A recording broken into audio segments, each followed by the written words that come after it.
नमस्कार, आप देख रहे हैं ए न्यूज टुडे और मैं हूं आपके साथ विश्वेश तिवारी। वक्त है मध्य प्रदेश और झारखंड से जुड़ी कुछ प्रमुख खबरों का। सत्य प्रकाश सखवार के बसपा छोड़ बीजेपी ज्वाइन करने पर प्रदेश अध्यक्ष का आया बड़ा बयान। पूरा मामला भोपाल का है, जहां बसपा के प्रदेश अध्यक्ष रहे सत्य प्रकाश सखवार ने आज भारतीय जनता पार्टी की सदस्यता ग्रहण की। इस दौरान भारतीय जनता पार्टी के प्रदेश अध्यक्ष ने बयान देते हुए कहा कि मैं उन्हें बधाई देता हूं और उन्होंने कहा कि माननीय प्रधानमंत्री मोदी जी के नेतृत्व में, हमारे मुख्यमंत्री शिवराज जी के नेतृत्व में भारतीय जनता पार्टी हर गरीब के जीवन को बदलने का काम कर रही है और इसलिए आज वह भारतीय जनता पार्टी की सदस्यता ग्रहण कर रहे हैं। मैंने उन्हें बधाई दी है और समाज वर्ग में भी एक प्रभावी नेतृत्व आज भारतीय जनता पार्टी के साथ आ चला है। बसपा के विधायक दल के नेता सदन के अंदर रहे ऐसे सत्य प्रकाश सखवार जी ने आज भारतीय जनता पार्टी की सदस्यता ग्रहण की है। मैं उन्हें बधाई देता हूँ और उन्होंने कहा है कि माननीय प्रधानमंत्री मोदी जी के नेतृत्व में, हमारे मुख्यमंत्री माननीय शिवराज सिंह चौहान के नेतृत्व में भारतीय जनता पार्टी हर गरीब के जीवन को बदलने का काम कर रही है और इसलिए आज वो भारतीय जनता पार्टी की सदस्यता ग्रहण कर रहे हैं। मैंने उन्हें बधाई दी है और उस समाज वर्ग में भी एक प्रभावी नेतृत्व आज भारतीय जनता पार्टी के साथ आया है। मुख्यमंत्री शिवराज सिंह चौहान की अध्यक्षता में संपन्न हुई कैबिनेट बैठक, जहां कैबिनेट बैठक में कई अहम प्रस्ताव को मिली हरी झंडी। इस दौरान कैबिनेट बैठक में लिए गए निर्णय की गृह मंत्री डॉक्टर नरोत्तम मिश्रा ने जानकारी प्रदान करते हुए उन्होंने कहा कि पंचायतों पर कोई टैक्स नहीं लगाया जाएगा, यदि लगाया गया है तो आदेश वापस लिया जाएगा। इस कार्यक्रम के बाद कैबिनेट शाम को द केरला स्टोरी एमपीटी के ओपन थिएटर में देखने जाएगी। वहीं मंत्रिपरिषद द्वारा मध्य प्रदेश रेत खनन परिवहन भंडारण एवं व्यापार नियम 2019 में प्रस्तावित संशोधन का अनुमोदन किया गया। शासन संधारित मंदिरों के पास 10 एकड़ तक की कृषि भूमि से होने वाली आय का उपयोग पुजारी कर सकेंगे। SC/ST के विद्यार्थियों के लिए छात्रवृत्ति के लिए आय की सीमा 6 लाख से बढ़ाकर 8 लाख रुपए की गई है। वहीं लाडली बहना योजना के लिए बजट की स्वीकृति कैबिनेट द्वारा दी गई। राज्य में उर्वरक के अग्रिम भंडार के व्यवस्था के लिए मध्य प्रदेश राज्य सहकारी विपणन संघ को राज्य के नोडल एजेंसी घोषित किया गया है। इस समीक्षा करने का आज मुख्यमंत्री जी के द्वारा सभी मंत्रियों को निर्देश दिया गया है। वो स्वयं भी हर दूसरे दिन तीसरे दिन जन सेवा अभियान की लगातार चर्चा कर रहे हैं। यही विसंगति के कारण से जुलाई अगस्त सितंबर में जब बारिश ज़्यादा होती थी तब ठेकों की किस्तों का रहता था। अब इसे क्रमशः 4, 3 एवं 3% शेष माह बची हुई राशियों में इसे बांटने का ये संशोधन आया है। सिंह चौहान जी की अध्यक्षता में संपन्न हुई। स्टेट हाईवे 22 पर ग्राम करणपुर के पास सड़क हादसा। पिपरिया से सोहागपुर आ रही थी शिवहरे ट्रेवल्स की बस, अनियंत्रित होकर पलटी बस, 25 यात्री घायल, गंभीर 6 यात्रियों को जिला अस्पताल रेफर किया गया। यात्रियों को सोहागपुर सामुदायिक स्वास्थ्य केंद्र में भर्ती कराया गया। सोहागपुर में स्टेट हाईवे 22 पर ग्राम करणपुर के पास शिवहरे बस अनियंत्रित होकर पलट गई, जिसमें 25 यात्री घायल हो गए और 6 यात्री गंभीर रूप से जिला अस्पताल रेफर कर दिए गए हैं। यह बस सवारियों को लेकर पिपरिया से सोहागपुर की ओर आ रही थी। सुबह करीब 7 बजे ग्राम करणपुर के पास बस अनियंत्रित होकर पलट गई। ग्रामीणों और राहगीरों की मदद से यात्रियों को वहां से निकाला गया। दुर्घटना की सूचना मिलते ही SDOP Madan Mohan summer, SDM अखिल राठौर सहित पूरा प्रशासनिक अमला मदद में लग गया। घायलों को एम्बुलेंस 108 की मदद से सुहागपुर के सामुदायिक स्वास्थ्य केंद्र लाया गया। यहाँ पर उनका उपचार किया जा रहा है। 6 गंभीर घायलों को जिला अस्पताल रेफर किया गया है।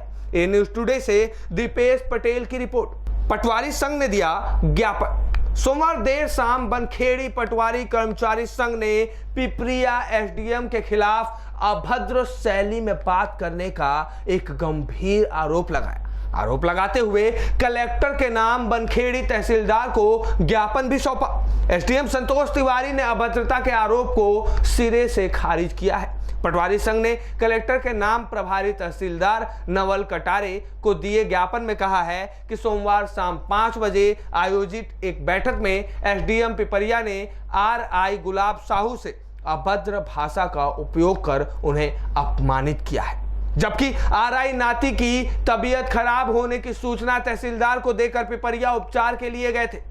पटवारी संघ का कहना है कि एसडीएम के व्यवहार से सभी मानसिक रूप से प्रताड़ित हुए हैं। जब तक एसडीएम को अनुविभाग से हटाया नहीं जाएगा तब तक वह काम करने में असमर्थ रहेंगे। पटवारियों ने कहा उनके पास 2-2 हलकों के काम का बोझ है, लगातार काम पूरा करने का दबाव प्रशासनिक अधिकारी बनाते हैं। एसडीएम संतोष तिवारी ने बताया शासकीय कार्य पूर्ण करना सभी की जवाबदारी है। उन्होंने मीटिंग में किसी कर्मचारी के साथ अभद्र व्यवहार नहीं किया है। राजस्व के पेंडिंग काम पूरा करने को लेकर जरूर निर्देशित किया गया है। अभद्रता का आरोप बेबुनियाद है। ए न्यूज़ टुडे से दीपेश पटेल की रिपोर्ट। नल जल योजना के दावे की हकीकत आई सामने। कास और गांजर गांव में शुरू नहीं हुई योजना, कंपनियों ने नहीं भिजवाए अब तक पाइप। गांवों में विकराल हुई पानी की समस्या। जहां सरकार अपने ड्रीम प्रोजेक्ट नल जल योजना को लेकर करोड़ों रुपयों की लागत से ग्रामीण क्षेत्र में पानी सप्लाई करने का सपना दिखा रही है और ग्रामीणों को उसका पूरा लाभ दिलाने का सपना दिखा रही है, लेकिन जमीनी हकीकत कुछ और ही नजर आ रही है। पानी का है साहब, बहुत परेशानी। यहाँ विधायक आया था कि बोल के गया है कि अपने मत से पैसा दूंगा लाइट के बारे में, पर अभी तक पता नहीं चला। बोर करवाऊंगा का है, उसका भी अभी तक पता नहीं चला। सरकार के मुताबिक चुनी हुई एजेंसियों से ही पाइप सप्लाई करने का काम ठेकेदारों को दिया गया था। ठेकेदारों ने पाइप खरीदी का एडवांस में दे दिया, लेकिन कई महीने बीत जाने के बाद भी कंपनियों ने पाइप की सप्लाई नहीं की, जिससे नल जल योजना की शुरुआत ही नहीं हो सकी। अभी गर्मी की शुरुआत हुई है, लेकिन उमरिया जिला मुख्यालय से 30 किलोमीटर दूर पानी की विकराल समस्या हो गई है। जब माई भारत न्यूज की टीम ने 2 गांव का दौरा किया तो वहां पीने की पानी की भी समस्या विकराल देखी गई। ग्रामीण कई सालों से जिला प्रशासन पानी को लेकर गुहार लगा रहे, लेकिन अब तक कोई सुनवाई नहीं हुई। ग्राम कास के ग्रामीण पानी के लिए एक कुएं के भरोसे हैं, वहीं दूसरे ग्राम गांजर में भी एक कुंड है जिसमें गंदगी का अंबार लगा हुआ है। वहीं ग्रामीणों के लिए पानी का एकमात्र जरिया है। ग्रामीणों ने बताया कि जब विधायक भी गांव में आए थे तब उन्होंने पानी की समस्या के समाधान की बात कही थी, लेकिन समस्या का समाधान आज तक नहीं हो सका। गांव में एक सरकारी नल है, लेकिन लाइट ना होने पर कई दिनों से वो भी बंद पड़ा है। अधिकारियों ने हमें बताया है कि हमें इस बात का अंदाजा ही नहीं कि पाइपलाइन मिल रही है या नहीं। अगर ठेकेदार शिकायत करता है तो कार्यवाही जरूर करेंगे। के देगा तभी हम उस कंपनी को लिखेंगे कि ये पैसा वापस नहीं कर रहा है। ने हमें बताया कि हमने जनवरी में एडवांस किया था, हमको अप्रैल में उन्होंने मना किया। 4 महीने तक उन्होंने, तो वो हमको लिख के देगा इस प्रकार से कि ये पाइप नहीं दे रहे हैं हमको और हमारा एडवांस जमा था ऐसा करके, तो हम उस पर भी कार्रवाई के लिए वरिष्ठ कार्यालय को लिखेंगे। ए न्यूज़ टुडे से नीरज यादव की रिपोर्ट। छात्रावास की सामग्री हड़पने वाले विधायक को जेल में डाले मुख्यमंत्री भूपेश बघेल, तरुणा साबित। बता दें कि विधायक द्वारा छात्रावास की सामग्री हड़पने के मामले में सीईओ, सरपंच सहित फर्म संचालक पर चलाया जाए मुकदमा, ऐसा आम आदमी पार्टी का कहना है। बता दें कि बस्तर जिला के बस्ता नगर विकास खंड के बालक छात्रावास के जिम के नाम पर आई सामग्री को स्थानीय विधायक द्वारा हड़प लेने की जानकारी मशहूर समाचार पत्र के माध्यम से सार्वजनिक होते ही मामले में तीखी प्रतिक्रिया देते हुए आम आदमी पार्टी की वरिष्ठ नेत्री व लोकसभा सचिव तरुणा साबे ने मीडिया से वार्तालाप की और उस दौरान उन्होंने कहा कि एक चुने हुए विधायक जब अपने क्षेत्र में आने वाले सरकारी छात्रावास से सामग्री की चोरी कर रहे हैं तब अन्य जनप्रतिनिधियों और अधिकारियों की वास्तविकता का अंदाजा पब्लिक स्वयं ही लगा जा सकती है। उन्होंने आगे कहा कि अभी हाल ही में राज्य के आबकारी मंत्री ने कहा था कि बस्तर में विकास कार्यों के लिए पैसे की कमी नहीं है, तो क्या इनके इस बयान का तात्पर्य यह लगाया जाए कि कांग्रेसी विधायकों के विकास के लिए पैसे की कमी नहीं है? क्या योजनाओं के नाम से पैसे हड़प जाना ही विकास की परिभाषा है? कांग्रेस सरकार में स्कूली शिक्षा और बच्चों को अन्य सुविधा का क्या महत्व है, बस्तानार के इस घटना से साबित होता है। कांग्रेस सरकार के विधायक राजमन बेंजाम बच्चों के सामग्री हड़प करने में भी बाज नहीं आ रहे हैं। उन्होंने कहा है कि इस मामले की उच्च स्तरीय जांच होनी चाहिए और विधायक को लाभ पहुंचाने में संलिप्त सभी अधिकारियों को तत्काल प्रभाव से बर्खास्त कर देना चाहिए। विधायक के द्वारा किया गया कृत्य अशोभनीय है, अतः इस गंभीर मामले के बाद विधायक की विश्वसनीयता शेष नहीं रह जाती है। आम आदमी पार्टी के बस्तर लोकसभा सचिव तरुणा सांबे ने प्रेस के माध्यम से कहा कि मुख्यमंत्री भूपेश बघेल को अगर वाकई में बच्चों की शिक्षा और भविष्य की फिक्र है तो जिस प्रकार पंजाब के लोकमान्य मुख्यमंत्री सरदार भगवंत मान ने आरोप लगने पर अपने मंत्रियों को पदमुक्त कर जेल में डाल दिया, वैसे ही आप भी अपने विधायक को हटाकर जेल में डालकर दिखाएं।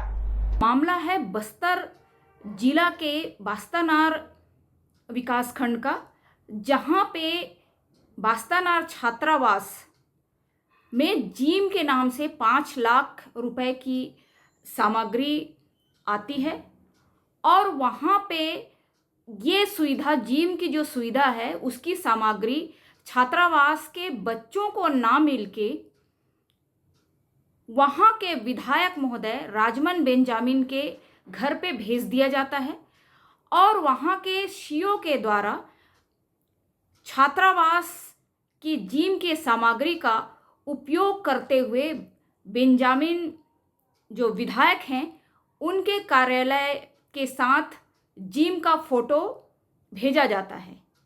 ये मामला इतना ज़्यादा गंभीर है कि आप समझ सकते हैं कि एक विधायक के द्वारा शिक्षा के लिए, बच्चों के लिए जो सुविधाएं आती है उसको हड़प लिया जाता है और ये मामला यहीं तक समाप्त नहीं होता। इस मामले में सीओ का भी इन्वॉल्वमेंट दिखाई देता है। इस मामले में वहाँ के सरपंच और जो सप्लाई करने वाले जो ठेकेदार हैं उनका भी इन्वॉल्वमेंट दिखाई देता है और ये एक गंभीर मामला है। इस मामले में वहाँ के अधिकारियों का लेटर भी जारी किया जाता है कि उन्होंने पूरी अच्छी हालत में जिम के सामग्री का जांच किया है और जिम की सामग्री छात्रावास में उपलब्ध कराई गई है।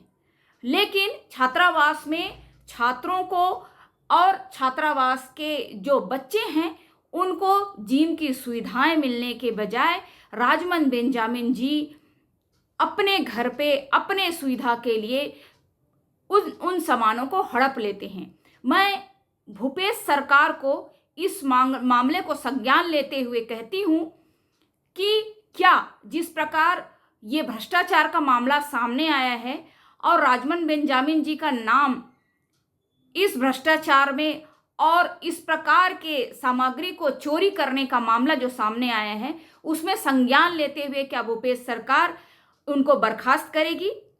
आपको ज्ञात होगा कि पंजाब के अंदर हमारे एक मुख्यमंत्री ने जब 1% का कमीशन लेने की बात की थी तो माननीय भगवंत मान जी ने उनको तुरंत पद से मुक्त करते हुए जेल में भेज दिया था। तो मुख्यमंत्री भूपेश बघेल की संवेदनशीलता से संरक्षित हो रही है हमारी संस्कृति। रेखचंद जैन, विधायक जगदलपुर एवं संसदीय सचिव नगरीय प्रशासन एवं श्रम विभाग रेखचंद जैन ने ग्राम पंचायत गरावंड खुर्द में 5 लाख रुपए की लागत से निर्मित रूपशिला माता और परदेसिन माता गुड़ी को लोकार्पण किया। माता रूपशिला और माता परदेसिन के वार्षिक मेला में शामिल हुए एवं विधि विधान से पूजा अर्चना कर छत्तीसगढ़ एवं बस्तर के सुख शांति समृद्धि की कामना की। इस अवसर पर उपस्थित लोगों को संबोधित करते हुए विधायक जगदलपुर एवं संसदीय सचिव रेखचंद जैन ने क्या कुछ कहा, जरा आप भी सुनिए। उन्होंने कहा कि हमारे प्रदेश के संवेदनशील मुख्यमंत्री भूपेश बघेल जी की संवेदनशीलता से हमारी संस्कृति का संरक्षण एवं संवर्धन किया जा रहा है। माता गुड़ी हमारी आस्था के केंद्र है। हम हर सुख दुख में अपने देवी देवताओं के गुड़ी में पूजा अर्चना करते हैं और इसलिए हमारी सरकार आने के बाद माता गुड़ी जीर्णोद्धार कार्य आरंभ किया गया, जिसका फलस्वरूप आज मेरे विधानसभा क्षेत्र में 150 से अधिक देवगुड़ियों का जीर्णोद्धार कार्य लगभग पूर्ण हो चुका है। इसके अलावा हमारी सरकार ने राजीव गांधी भूमिहीन कृषक न्याय खोज योजना के अंतर्गत पुजारी, सिरहा, गुनिया, मोहरिया, अठपहरियों पुजारियों को 7,000 रुपया प्रदान किया जा रहा है। ब्लॉक अध्यक्ष वीरेंद्र साहनी ने संबोधित करते हुए कहा कि जगदलपुर विधानसभा क्षेत्र को महत्वपूर्ण सौगात देने के लिए हम विधायक जी का आभार व्यक्त करते हैं। सरपंच संघ के संभागीय अध्यक्ष लखन बघेल ने भी क्षेत्रीय बोली भतरी में लोगों को सरकार की योजनाओं की जानकारी दी। इस अवसर पर विधायक जगदलपुर एवं संसदीय सचिव रेखचंद जैन के साथ ब्लॉक अध्यक्ष वीरेंद्र साहनी, सरपंच गरावंड खुर्द महादेव बघेल, उप सरपंच संतुला सेठिया शहर जिला कांग्रेस महामंत्री हेमू उपाध्याय, वरिष्ठ पत्रकार संतोष सिंह, विधि विभाग के जिला अध्यक्ष अवधेश झा, वरिष्ठ नेता रमेश पात्रो, सियाराम अर्जुन, ललित नाग, भोला, बंसिंह बघेल, देवराज, घासीराम, गुरुराम समेत तमाम लोग उपस्थित रहे। देवकर देसी शराब दुकान में हुई चोरी, अज्ञात चोर ले उड़े 34 पेटी शराब। आपको बता दें कि चोरी हुए शराब की कीमत 1,76,000 बताया जा रहा है। इस क्षेत्र में ऐसा मामला कोई पहला नहीं है। इससे पहले भी साजा के शराब दुकान में हो चुकी है शराब की चोरी। घटना का संज्ञान लेते हुए मौके पर आबकारी विभाग व पुलिस की टीम पहुंची। बता दें कि यह पूरा का पूरा मामला बेमेतरा जिला के देवकर स्थित देसी शराब की दुकान का है। घटना के बाद अब पुलिस व आबकारी के संयुक्त टीम चोरों की तलाशी कर रही, साथ ही सीसीटीवी फुटेज भी खंगाल रही है। सूत्रों से मिली जानकारी के अनुसार अज्ञात चोरों ने इस चोरी की घटना को अंजाम रात में दिया है। राष्ट्रीय डेंगू दिवस पर जगदलपुर में निकाली गई जागरूकता रैली। जगदलपुर राष्ट्रीय डेंगू दिवस के अवसर पर यहां पर डेंगू के रोकथाम के लिए जागरूकता रैली निकाली गई। कलेक्टर विजय दयाराम ने रैली को दंतेश्वरी मंदिर प्रांगण में हरी झंडी दिखाकर रवाना किया। कलेक्टर ने नेतृत्व में निकाली यह रैली गुरु नानक चौक, संजय बाजार, पनामा चौक, हाथा ग्राउंड, गोल बाजार चौक, सिरहासार चौक होते हुए वापस दंतेश्वरी मंदिर प्रांगण पहुंची। कलेक्टर श्री विजय ने इस अवसर पर कहा कि डेंगू के रोकथाम का सबसे अच्छा उपाय है कि इसको फैलाने वाले मच्छरों के लार्वा को पनपने ही न दिया जाए। डेंगू लार्वा यदि नहीं पनपेंगे तो कोई इस रोग का शिकार भी नहीं होगा। उन्होंने कहा कि कई दिनों तक लगातार हुई बारिश के बाद अभी कड़ी धूप खिल रही है, जो डेंगू सहित अन्य कीटों के प्रसार के लिए अनुकूल है। उन्होंने कहा कि इस रैली के माध्यम से लोगों को ठहरे हुए पानी को फेंकने के लिए प्रेरित किया जा रहा है। कूलर, गमले और टायरों में डेंगू मच्छरों के लार्वा आसानी से पनपते हैं, इसलिए इन्हें समय समय पर फेंकना जरूरी है। उन्होंने घर और कार्यालय में साफ सफाई रखने के लिए भी लोगों से अपील की है। उन्होंने कहा कि बुखार, उल्टी, दस्त, सर दर्द, आंखों के पीछे दर्द, बदन दर्द, जोड़ों और मांसपेशियों में दर्द, सुस्ती, थकान, जी मिचलाना आदि डेंगू के लक्षण तथा ऐसे लक्षण दिखने पर तत्काल आपको जांच करवानी चाहिए। आपके परिचितों को भी यदि ऐसे लक्षण दिखे तो उन्हें तत्काल प्रभाव में जांच की सलाह दें। नगर निगम अध्यक्ष श्रीमती कविता साहू ने भी इस अवसर पर संबोधित करते हुए डेंगू के प्रसार को रोकने के लिए आयोजित इस जागरूकता रैली की सराहना की। इस अवसर पर जिला पंचायत के मुख्य कार्यपालन अधिकारी श्री प्रकाश सर्वे, अपर कलेक्टर श्री हरेश मांडवी, संयुक्त कलेक्टर सुश्री आस्था राजपूत, अनुविभागीय दंडाधिकारी श्री नंद कुमार चौबे, मुख्य चिकित्सा एवं स्वास्थ्य अधिकारी डॉक्टर आर.के. चतुर्वेदी सहित विभिन्न विभागों के अधिकारी, स्वास्थ्य विभाग के कर्मचारी, मितानिन युवोदय के स्वयंसेवक, रेड क्रॉस, तलपत बचाओ अभियान सहित विभिन्न सामाजिक संगठनों के सदस्य मौजूद थे। टांडाबाड़ी से चौपेल तक सड़क एवं पुलिया निर्माण कार्य के लोकार्पण व भूमि पूजन में शामिल हुए कैबिनेट मंत्री कवासी लखमा। बता दें कि कैबिनेट मंत्री कवासी लखमा के द्वारा डांडाबाड़ी से चौपेल तक सड़क एवं पुलिया निर्माण कार्य व पीडीएफ निर्माण कार्य के लोकार्पण व भूमि पूजन किया गया। मंत्री के द्वारा पूजा पाठ व फीता काट कर इसका शुभारंभ किया गया। ग्रामवासियों के द्वारा मंत्री को फूलों की माला पहनाकर स्वागत सत्कार किया गया। मंत्री कवासी ने आम सभा को संबोधित करते हुए कहा कि आज बस्तर के अंदरूनी इलाकों में विकास पहुंच रहा है। जगह जगह सड़क, पुल, पुलिया, बिजली, पीने का पानी पहुंच रहा है। इसी के तहत आज 2.28 लाख की लागत से डांडाबाड़ी से चौपेल तक सड़क एवं पुलिया निर्माण हो रहा है। साथ ही पीडीएफ भवन का निर्माण लागत 11.64 लाख में किया जाएगा। बीते दिनों 10 मई को कर्नाटक चुनाव हुआ, जिसमें कांग्रेस पार्टी ने 35 साल बाद पूर्ण बहुमत से अपनी सरकार बनाई। हमारी सरकार जो कहती है वो करती है। राहुल गांधी के नेतृत्व में हमने कर्नाटक चुनाव में जीत हासिल की। सत्तारूढ़ भाजपा की सरकार और केंद्र की मोदी सरकार द्वारा प्रचार प्रसार काम नहीं आया। ये हार मोदी की हार है। आने वाले 2023 में 5 राज्यों के चुनाव में कांग्रेस पार्टी अपना सरकार बनाएगी। यह चुनाव हमने अपने कार्यकर्ताओं के दम पर जीत दर्ज कराई है, क्योंकि यह कार्यकर्ता ही है जो धूप छांव बरसात मुसीबत में हमेशा साथ देते हैं। इसी प्रकार से कर्नाटक चुनाव हमारे कार्यकर्ताओं की कड़ी मेहनत के ही फल है, जिससे हमने कांग्रेस की सरकार बनाई है। मंत्री ने अपनी बात को आगे बढ़ाते हुए कहा कि छत्तीसगढ़ में भूपेश बघेल के नेतृत्व में पुनः कांग्रेस की सरकार बनेगी। हमारी सरकार आदिवासियों के लिए देवगुड़ी का निर्माण कर रही है।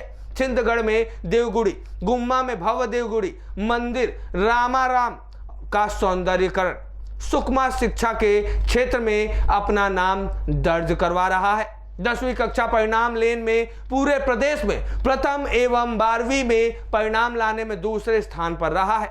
कभी यह क्षेत्र शिक्षा में सबसे पिछले स्थान पर था और आज माननीय भूपेश बघेल के नेतृत्व में स्वामी आत्मानंद अंग्रेजी मीडियम स्कूल के माध्यम से तथा शिक्षा क्षेत्र में दूरगामी सोच के कारण शिक्षा का क्रांति हो रही है। पहले किसानों को धान बेचने में बहुत दूर दूर तक जाना पड़ता था, रातों रात लाइन लगाकर रहना पड़ता था। आज सभी प्रमुख जगहों पर धान खरीदी केंद्र खोला जा रहा है। आज सोना, कुकानार, छिंदगढ़, विरसक, कांजीपानी, कुंदनपाल, कुर्रा जैसे जगहों पर धान खरीदी की जा रही है, जिससे आप सभी को धान बेचने में सुविधा मिल रही है। सोसाइटी को 2 हिस्सा में किया हूं और यह भवन नहीं थे, उसका आज भूमि पूजन हुआ 11 लाख रुपया का। ये पहला बार होगा एक पंचायत में दो सोसाइटी का भवन बन रहा है 11 लाख का, उसका भूमि पूजन हुआ है। यह 2 ही पारा का है, गुट्टा गुड़ा डांडा बड़ी। और उसके साथ इसी रोड में पिछड़ा वर्ग में मत से 6 लाख रुपया दिया हूं, उसका भी आज नारियल के भूमि पूजन करेंगे, उसका भी स्वीकृत हुआ। आज हमारा कोटीगुड़ा में भवन का 8 लाख रुपया सेंक्शन हुआ है। नगरास में 5 लाख रुपया का सीसी रोड हुआ है। सबका यहाँ पर हम लोग भूमि पूजन पंचायत का काम को किए हैं। और नगरास में पुराना तालाब 50,000 रुपया का गहरी का 50 लाख का गहरीकरण। संसदीय सचिव रेखचंद जैन ने पंचायत कावापाल एवं तिरिया को मेला मंडई आयोजन हेतु सौंपा 1 लाख रुपए का चेक। प्रदेश के संवेदनशील मुख्यमंत्री भूपेश बघेल जी के निर्देश पर एनएमडीसी के सामाजिक नैतिक दायित्व CSR के तहत प्रदान की गई है राशि। इस अवसर पर विधायक जगदलपुर एवं संसदीय सचिव रेखचंद जैन ने कहा कि हमारे प्रदेश के यशस्वी मुख्यमंत्री भूपेश बघेल जी की मंशा अनुरूप हमारे आस्था के केंद्र मेला मंडई के लिए राशि आवंटित की जा रही है। हमारी सरकार आदिवासी संस्कृति के संरक्षण एवं संवर्धन के लिए लगातार कार्य कर रही है। इसी कड़ी सूर दूरवर्ती संवेदनशील वनांचल क्षेत्र कावापाल एवं तिरिया पंचायतों को 1 लाख रुपए प्रदान की गई है, जिससे कि ये ग्राम पंचायत अपने ग्राम के मेला मंडई और भव्य रूप से मना सके। सरपंच तिरिया श्रीमती धनमती नाग ने प्रदेश के यशस्वी मुख्यमंत्री भूपेश बघेल जी एवं विधायक जगदलपुर एवं संसदीय सचिव रेखचंद जैन का आभार व्यक्त करते हुए कहा कि प्रदेश की संवेदनशील कांग्रेस सरकार के लगातार प्रयासों से आज संवेदनशील वनांचल क्षेत्र के ग्रामीणों में हर्ष व्याप्त है। मैं ग्राम पंचायत तिरिया की सरपंच हूँ। मैं यहाँ विधायक महोदय के पास चेक वो भूपेश सरकार की ओर से गांव के मेला मंडई के दे रहे हैं और मैं गांव के मुखिया जो है बहुत से गांव वाले। इस अवसर पर विधायक जगदलपुर एवं संसदीय सचिव रेखचंद जैन के साथ सरपंच तिरिया श्रीमती धनमती नाग, सरपंच कावापाल कमलोचन कश्यप, सचिव अरुण सोथिया, शहर जिला कांग्रेस कमेटी के महामंत्री हेमू उपाध्याय, वरिष्ठ पत्रकार संतोष सिंह, विधि विभाग के जिला अध्यक्ष अवधेश झा भी उपस्थित रहे। डेंगू से बचाव के लिए स्वास्थ्य विभाग ने किया बड़ा कार्यक्रम। ग्रामीणों को डेंगू के लक्षण और रोकथाम के बताए उपाय। दंतेवाड़ा में आज राष्ट्रीय डेंगू दिवस मनाया गया, जिसमें स्वास्थ्य विभाग दंतेवाड़ा ने गांव-गांव में जाकर ग्रामीणों को डेंगू के बारे में जानकारी दी और बताया कि आखिर यह बीमारी कितनी खतरनाक और लाइलाज बीमारी है। साथ ही लोगों को बरसात का पानी या किसी अन्य स्रोत से आ रहा पानी जमा ना होने देने की बात बताई और समझाया कि किस तरह रूखे पानी में डेंगू के मच्छर पैदा होते हैं, जो इस जानलेवा बीमारी के मुख्य कारण है। डेंगू दिवस है, उसके उपलक्ष्य में हम लोग गांव-गांव में जाकर लोगों को मतलब डेंगू को जो बीमारी है जो हो रही है उससे बचने के लिए, उससे दूर रहने के लिए लोगों को जागरूक कर रहे हैं।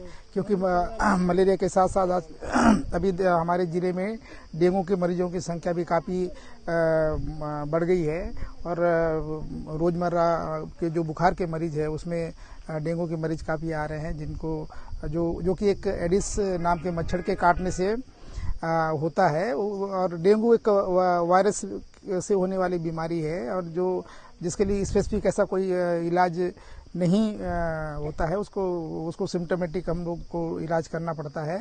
और इसमें कभी कभी कुछ मरीजों को प्लेटलेट्स जैसी चीज़ जो ब्लड में होती, जो आवश्यक वो रक्त की कोशिश कणिकाएं हैं वो कम हो जाती है, जिससे मरीज को खतरनाक तरीके से ब्लीडिंग जैसी समस्या से जूझना पड़ता है और उसकी मौत भी हो सकती है। तो उससे मरीज को ऐसा गंभीर बीमार ना हो डेंगू जैसी बीमारी से और उसकी मौत ना हो, इससे बचाव हेतु हम लोग उनको गाँव-गाँव में आकर मच्छरदानी का उपयोग और जो हमारी छिड़काव दल आ रही जो मच्छरों को उसको मारने के संबंध में उनको समझा रहे हैं हम लोग कि घर के बाहर ना करके आप घर के अंदर छिड़काव करवाइए, ताकि मच्छर घर के अंदर ना पनपे। और आजू बाजू जो पानी जमा है गड्ढों में या घर के अंदरों में कुछ कंटेनर्स में जो पुराना पानी काफ़ी दिनों से जमा है उसी में ही मच्छर पनपते हैं। तो उनको हम ये बता रहे हैं कि उन चीज़ों को आप उसको मतलब आसपास का अपना माहौल को साफ सुथरा रखिए। न्यूज़ टुडे से लाल शाह की रिपोर्ट। आम आदमी पार्टी के प्रदेश प्रभारी ने दी चेतावनी। 36 घंटों के अंदर प्रदेश के कृषि मंत्री कमल पटेल प्रदेश के किसानों से माफी मांगे। मध्य प्रदेश आम आदमी पार्टी के प्रदेश प्रभारी BS जून ने पत्रकार वार्ता आयोजित कर भारतीय जनता पार्टी और कांग्रेस पर कई गंभीर आरोप लगाए हैं। उन्होंने कहा कि कल दशहरा मैदान में जाट समुदाय के सम्मेलन में मुझे भी बुलाया गया था। जब मैं वहां पहुंचा और बोलने का अवसर दिया तो प्रदेश के कृषि मंत्री कमल पटेल ने मुझे रोक दिया। कहा कि किसानों पर बात मत करो, नहीं तो आपको मंच से नीचे उतार दिया जाएगा। आम आदमी पार्टी चेतावनी देती है कि अगर प्रदेश के मंत्री कमल पटेल ने 36 घंटे में किसानों से माफी नहीं मांगी तो देश और प्रदेश में एक बहुत बड़ा आंदोलन किया जाएगा। आम आदमी पार्टी इसका पूरी तरह विरोध करती है कि जो हमारी जनता गांव में रह रही है, चाहे किसान है, चाहे मजदूर हो, चाहे जो भी है, चाहे हमारी बहनें हों, आज किस प्रकार से वो मार झेल रही है, महंगाई की मार झेल रही है। और इस पर आम आदमी पार्टी कड़ा विरोध करती है और आगे चलकर इस पर जरूर एक्शन लेगी। वहीं आम आदमी पार्टी के प्रदेश अध्यक्ष श्रीमती रानी अग्रवाल ने कहा कि आगामी मध्य प्रदेश में होने जा रहे विधानसभा चुनाव में 230 विधानसभा सीटों पर आम आदमी पार्टी चुनाव लड़ेगी। गांव-गांव और बूथ स्तर तक पहुंच चुके हैं हमारी पार्टी। हमारे नेता अरविंद केजरीवाल की जो रीति नीति है, जैसा काम उन्होंने दिल्ली में किया है, पंजाब में काम चल रहा है, वैसा ही काम अब मध्य प्रदेश में भी होगा। कांग्रेस विधायक कुणाल चौधरी ने की प्रेस वार्ता। कांग्रेस कार्यालय में आयोजित हुई इस प्रेस वार्ता में मीडिया अध्यक्ष के मिश्रा सहित कई पदाधिकारी मौजूद रहे। इस दौरान कांग्रेस विधायक कुणाल चौधरी ने प्रेस वार्ता को संबोधित करते हुए बोला कि किसानों के कर्ज को लेकर भारतीय जनता पार्टी लगातार झूठ बोल रही है। किसान को डिफॉल्टर कहना बंद करे सरकार। 27 लाख किसानों का कर्ज कांग्रेस ने माफ किया था, तो किसान डिफॉल्टर कैसे हुए? कर्ज का ब्याज माफ करने की बात सरकार कर रही है, लेकिन किसान की फसल का भुगतान नहीं हुआ, जिस कारण किसान फिर से डिफॉल्टर हुआ है। भारतीय जनता पार्टी और सरकार को कर्ज के ब्याज माफ करने पर श्वेत पत्र जारी करना चाहिए। कटनी जिले विजय राघवगढ़ के महोत्सव के सरकारी मेले के शुभारंभ में पहुंचे खजुराहो के सांसद वीडी शर्मा ने हनुमान चालीसा पाठ सुंदरकांड का कुछ दोहे का पाठ करते हुए किया, जिनके साथ विजय राघवगढ़ के विधायक संजय सत्यन पाठक भी सुंदरकांड का पाठ करते हुए दिखाई दिए।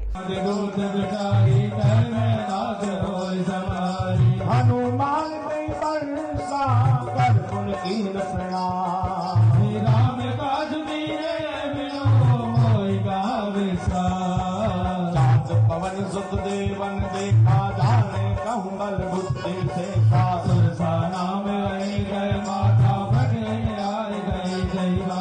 आज सुरन मोहिनी में आहारा सुनत बचन कह पवन कुमारा राम सीता तब तब बदन बैठिया आई सत्य कहो मोह जान मारे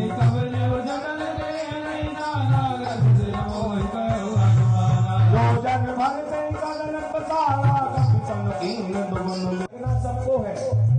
और आप जो ध्वजा देख रहे हैं ना, जो फ्लैग्स में लगी है, वो विश्व की अलग ध्वजा कहलाएगी। जो उसका स्वरूप है वो हरिहर तीर्थ की भाषा को दर्शाता है।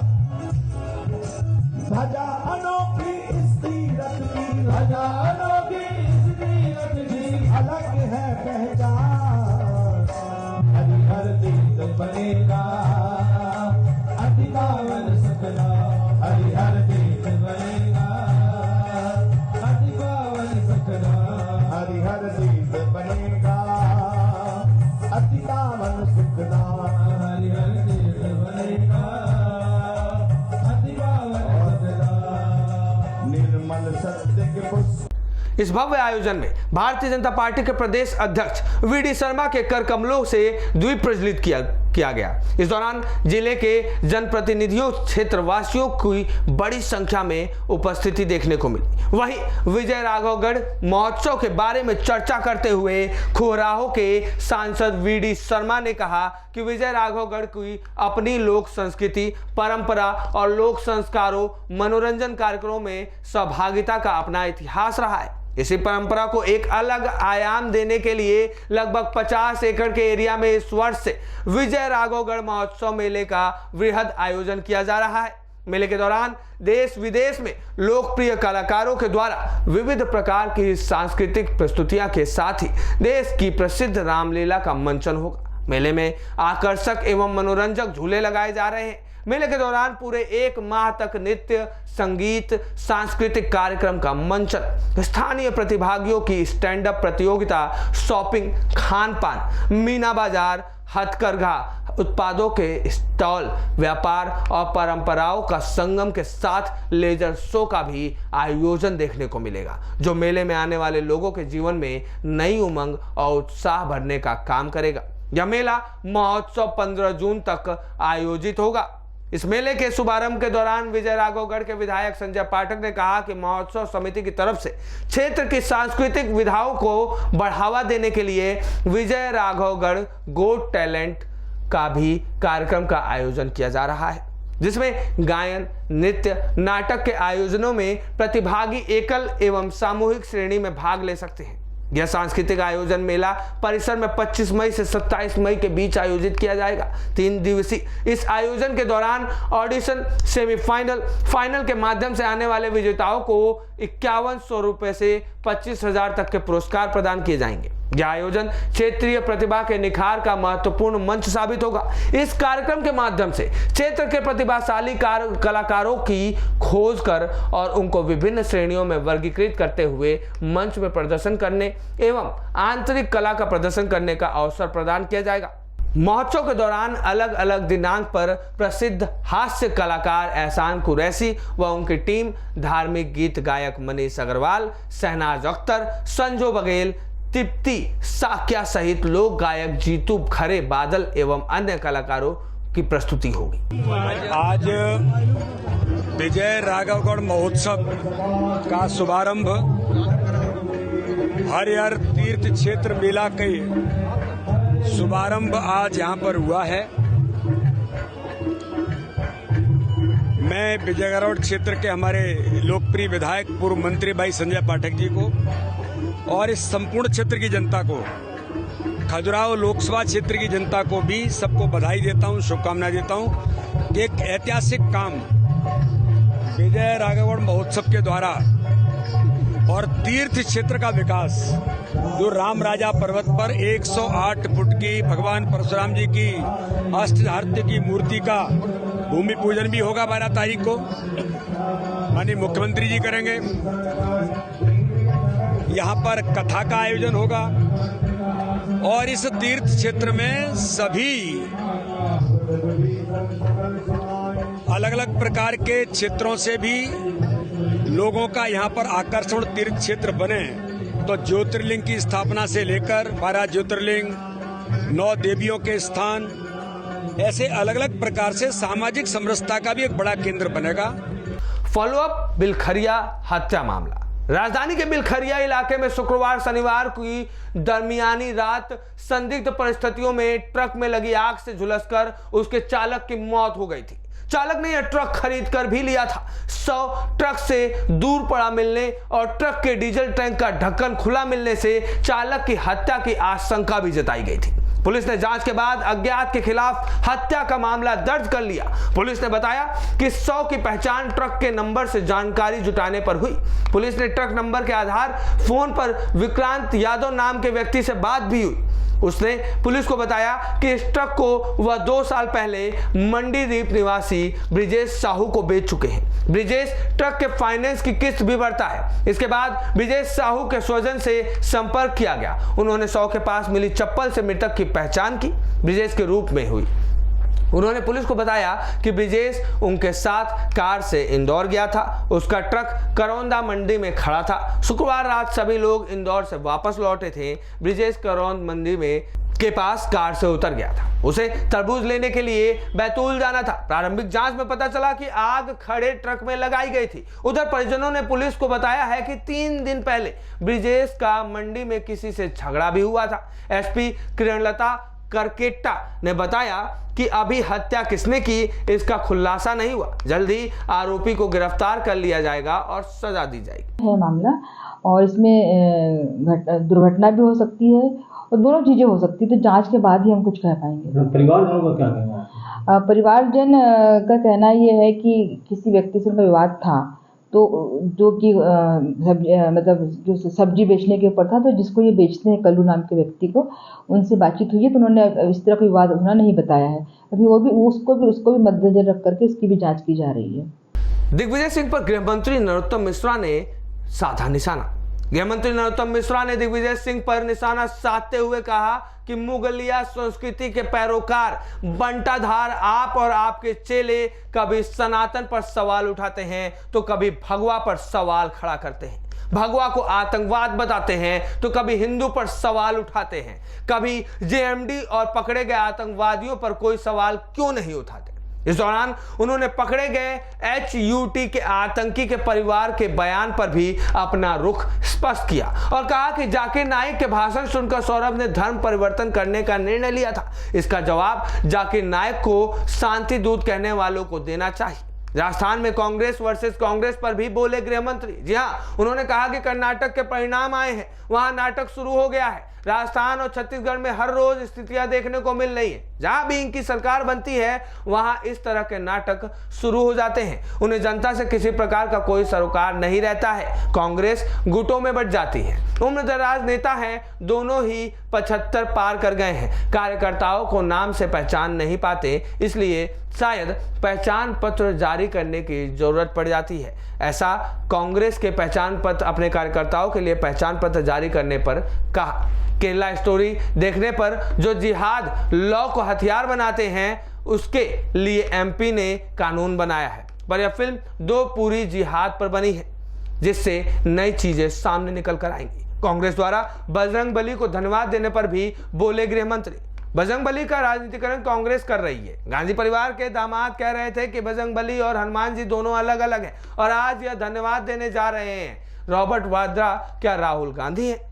पूर्व मुख्यमंत्री दिग्विजय सिंह को चिकित्सा शिक्षा मंत्री विश्वास कैलाश सारंग ने बताया अल्पज्ञानी। जी हाँ, विश्वास सारंग ने कहा कि दिग्विजय सिंह धर्म का विध्वंस करते हैं, यहां तक कि हिंदू देवी देवताओं का अपमान भी करते हैं। दिग्विजय सिंह भगवा, आतंकवाद जैसी शब्दावली को पूरे विश्व में प्रचारित करने का काम करते हैं। दिग्विजय सिंह हमेशा से हिंदू धर्म के विरोधी रहे हैं, आदि अनादिकाल से विघ्न संतोषी हुए हैं, जिन्होंने देवी देवताओं के यज्ञों में विघ्न डाला। इस समय ऐसे लोगों को दिग्विजय कहा जाता है। देखिए, दिग्विजय सिंह ने कहा धर्म की जय हो, अधर्म का नाश हो, प्राणियों में सद्भाव हो और विश्व का कल्याण हो, और यही हिंदुत्व है। अल्पज्ञानी दिग्विजय सिंह हर समय से धर्म की विरोध में और खासकर हिंदू धर्म के विरोध में रहते हैं। आदि अनादिकाल से ऐसे तत्व रहे हैं। हम सतयुग की बात करें, द्वापर की बात करें, हर समय विघ्न संतोषी हुए हैं। ऐसे लोग हुए हैं जिन्होंने देवी देवताओं के यज्ञों को ख़त्म करने की कोशिश की, उसमें विध्वंस किया। अब उस समय उनको क्या कहा जाता था मैं ये तो नहीं बोलूँगा, पर कलयुग में ऐसे लोगों को दिग्विजय सिंह कहा जाता है। पेट्रोल भरवाने की बात को लेकर चले लात घूसे और डंडे। घटना का सीसीटीवी फुटेज आया सामने। उज्जैन के आगर रोड स्थित पेट्रोल पंप पर जमकर हुई मारपीट। ऐसे ही उज्जैन जिले के कई पेट्रोल पंपों पर काम करने वाले कर्मचारी करते हैं वाहन चालकों से बदसलूकी और दुर्व्यवहार वाहनों में पेट्रोल डालने के दौरान। और आज उज्जैन जिले के अंदर कई पेट्रोल पंपों पर काम करने वाले कर्मचारियों के बदमाशी, गलत शब्दों का उपयोग, डराते हुए, धमकाते हुए देखा जा सकता है। इन पेट्रोल पंप के कर्मचारियों को और होते हैं विवाद। पेट्रोल पंपों पर कुछ लोग सहन कर लेते हैं और कुछ लोग सहन नहीं करते हैं बदसलूकी और बदतमीजी को, जिसके परिणाम यह निकल कर आते हैं कि पेट्रोल पंपों पर मारपीट की स्थिति निर्मित हो जाती है। ये न्यूज़ टुडे से संजय शर्मा की रिपोर्ट। भिंड कांग्रेस कार्यकर्ता सम्मेलन में शामिल हुए राष्ट्रीय सचिव मध्य प्रदेश सह प्रभारी। कांग्रेस पार्टी छोड़कर भारतीय जनता पार्टी में जाने वालों को जयचंद एवं गद्दार बताया। भारतीय जनता पार्टी सरकार पर निशाना साधते हुए कहा कि सरकार सिर्फ घोषणाएं ही करती है। भिंड कार्यकर्ता सम्मेलन में कांग्रेस राष्ट्रीय सचिव मध्य प्रदेश कांग्रेस के सह प्रभारी शिव भाटिया शामिल हुए।